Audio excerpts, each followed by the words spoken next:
A whim away, a whim away, a whim away, a whim away.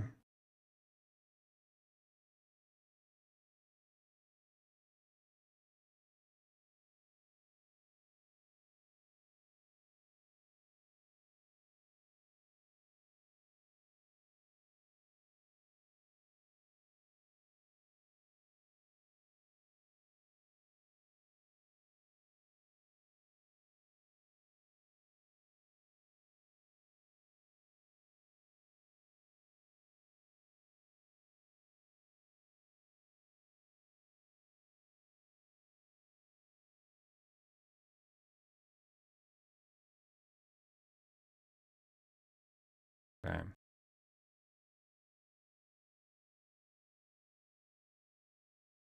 The update has been sent.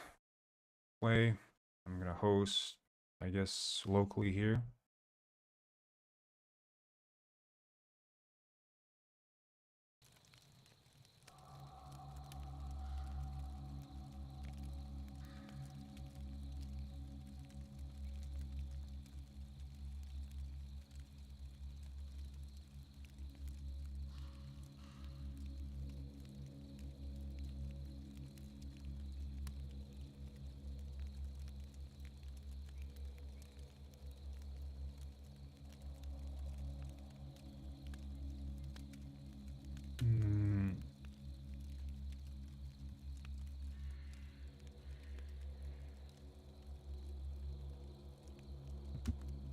Okay, that.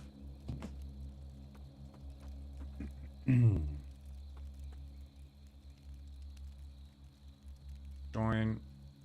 And then, fingers crossed. You guys ready?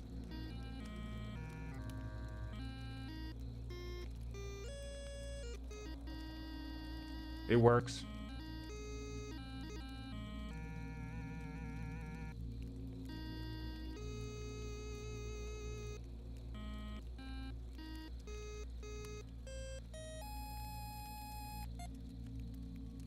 Awesome. That's so insanely based.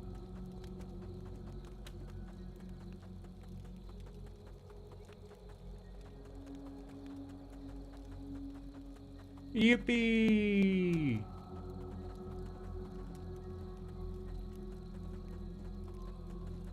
Ah!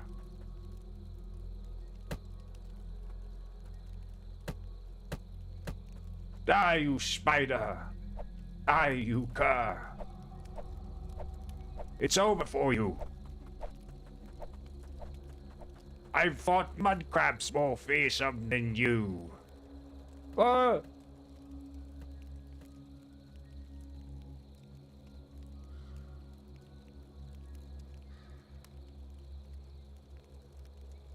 What's the matter? You want to lay down and die? For the Emperor! Yeah, I don't know what the spiders are up to, but they're moving really fast. They're like slipping and sliding around on the ground these days.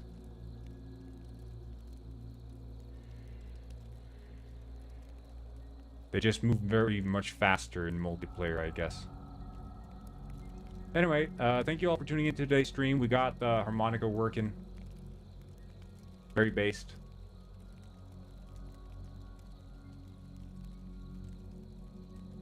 I'm gonna see, wait, if I can play the harmonica from like a distance. No, can't hear it over here.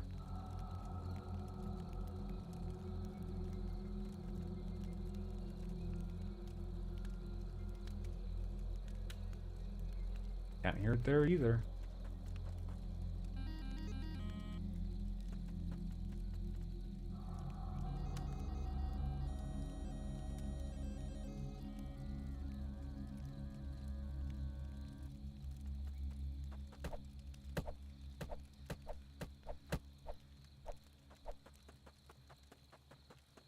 Yeah, okay. Well, awesome.